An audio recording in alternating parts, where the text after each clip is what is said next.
Hi everybody, Dana Sparks, broker of Maximum One Greater Atlanta Realtors, and today's contract tip has to do with everything involved with helping your public buy and sell a mobile home or a manufactured home or a modular home. And there are some differences and there is a lot involved. But you guys, you need to pay attention because this is growing increasingly in popularity, especially with today's market. We are in May 2021 and everything that's going on, that a lot of people are now transacting for land and mobile or modular or manufactured homes. And, just there are some of these homes, you guys, are absolutely amazing.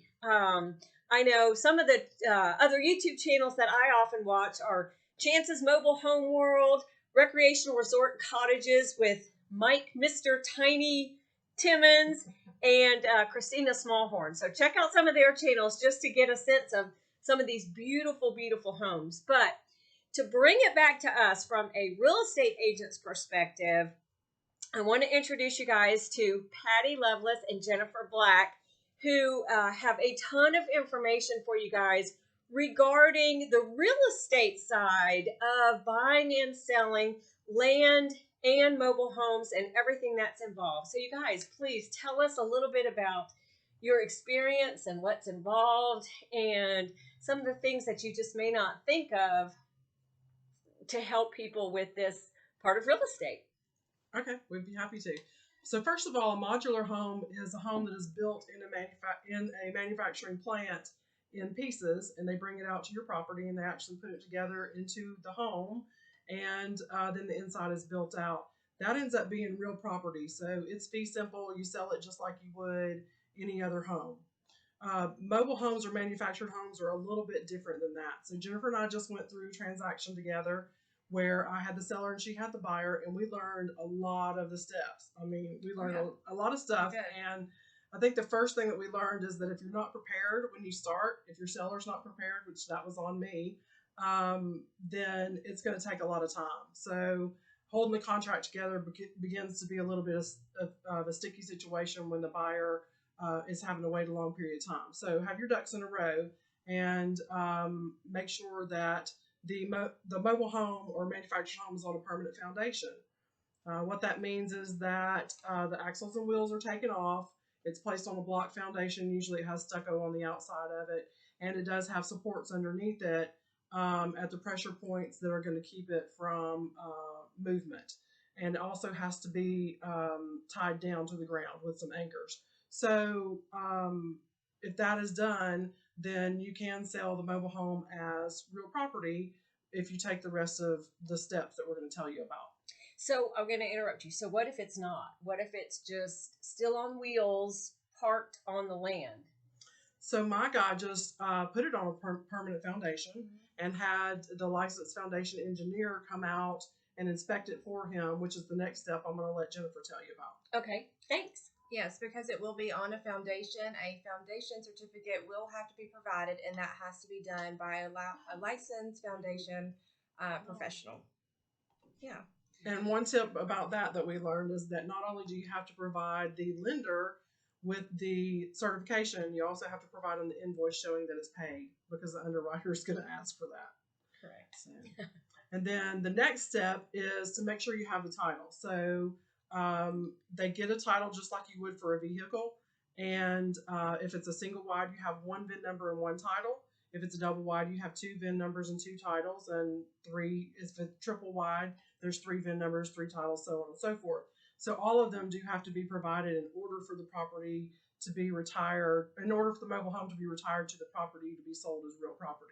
So by title, Patti, you mean like an actual automotive title with the vehicle identification number and the title, like the pink slip, as they used to say, for that actual.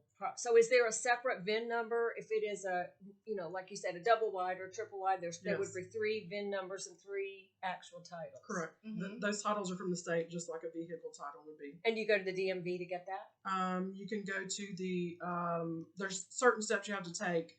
If you don't have the title, you have to go to the tax commissioner and apply for it. You have to get it bonded by a bonding company. So you have to pay, it's like paying for an insurance sort of thing. And then the tax commissioner will send your paperwork off to the state to get the titles sent back. And once the titles are sent back, that becomes a little bit of the sticky part, because that has to be submitted to the Superior Court for that county. And then that may take a little bit of time for the Superior Court to clear it and say, okay, we're going to rule on this, that we're allowing for it to be retired.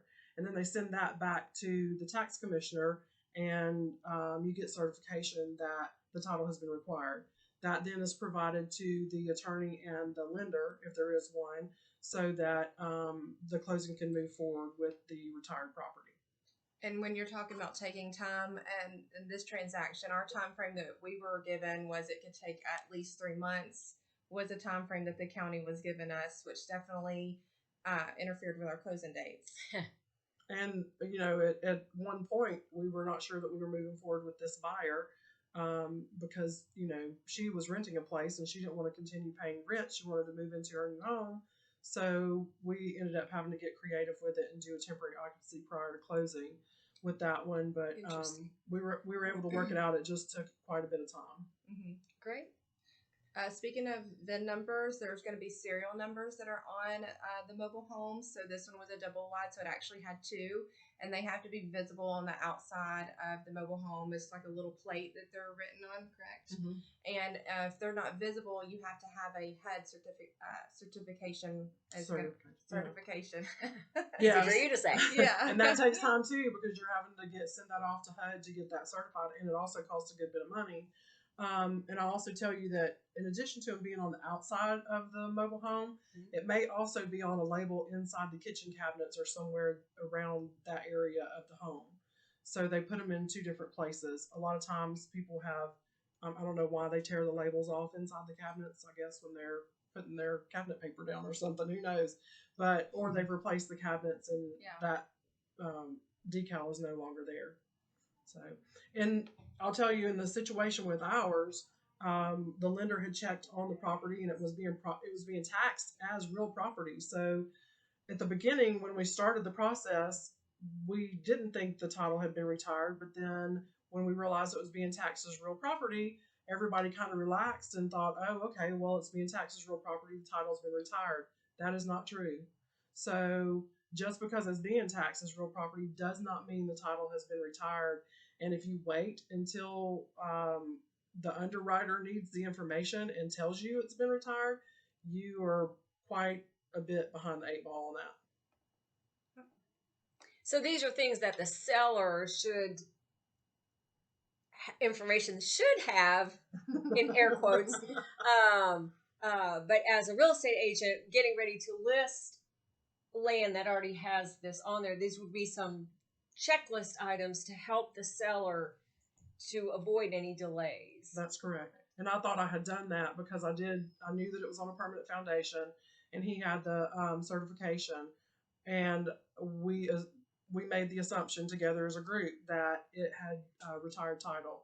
We shouldn't have assumed that. We should have really checked into that a little bit further. So now, what if it was never titled when it was originally sold? That was the case in this situation.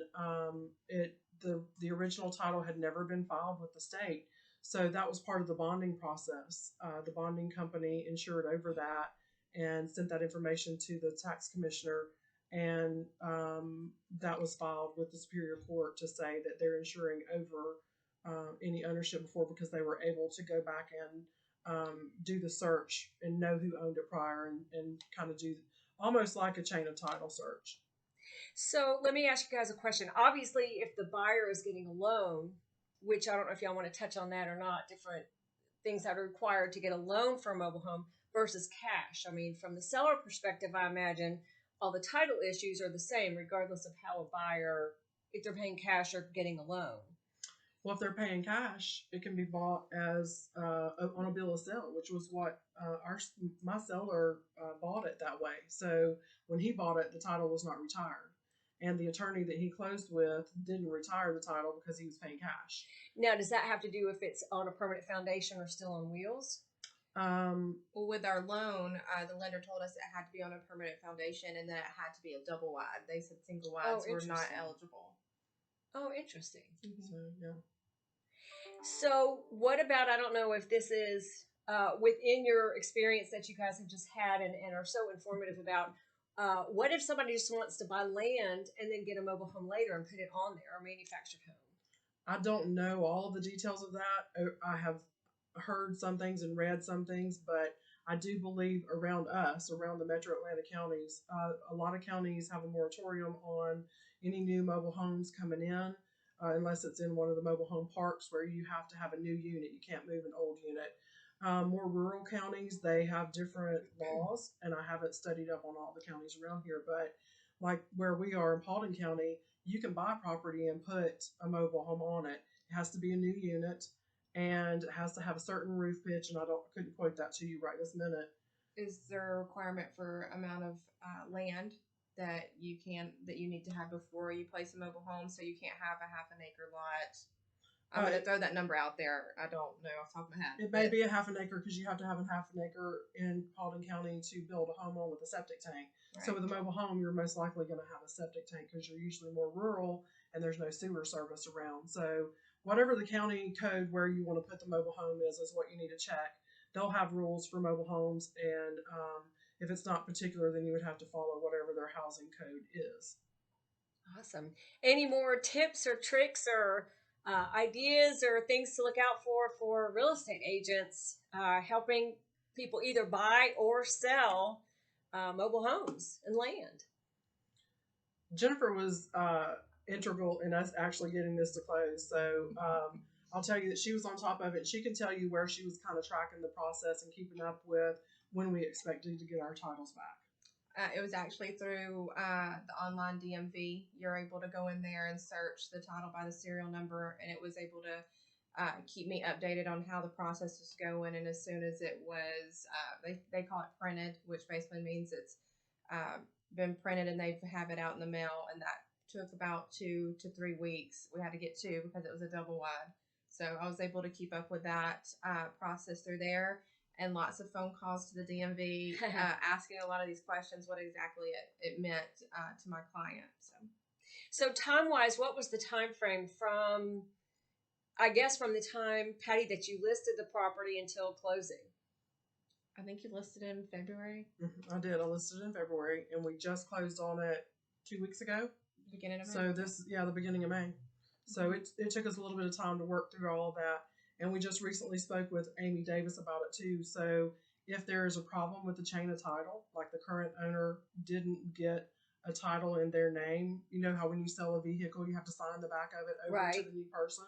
So if that part didn't take place, or they don't have the title to it, and they can't realistically go back and look at the county tax records or the DMV to see where the chain of title was, then there's a whole lot more involved in that, and it can take a whole lot longer. And if the parties involved are not amicable, you may either not be able to get that done, or the buyer may have to sue the seller in order for them to provide marketable title. Wow. So it can get sticky. So, and ADavis is closing attorney and named partner with Davis and Associates. And I do want to, in advance, thank Amee for a lot more information that I will link below regarding a lot of issues involved with the title, with getting title insurance, and just a lot of the deeds processing, just a lot more from the legal perspective involved in this. Any other tips or tricks or hints or...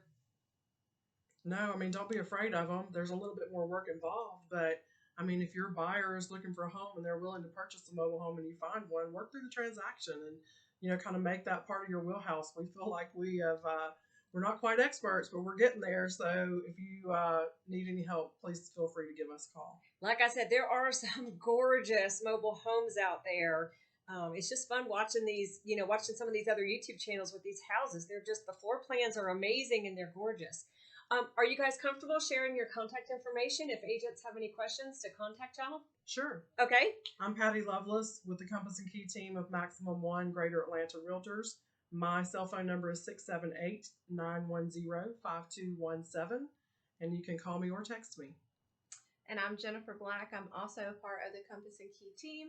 My phone number is 470-214-6196. Awesome. And I'll link your contact information below also. So you guys, thank you so much. And comment below, what has been your experience? Are you getting more public people asking you about selling or asking you about buying land to put a mobile home on, a manufactured home, modular home? I forgot what you said was which, Patti. Manufactured and mobile are the same thing. Modular is actually real property. There you go. Thank you guys so much. Hope this contract tip helped you out and expanded a little bit of your base to be of service with your real estate license. Thank you guys so much for watching. Dana Sparks, broker of Maximum One Greater Atlanta Realtors, satisfying your needs with service, innovation, and education. Thank you guys. Thank you. Bye.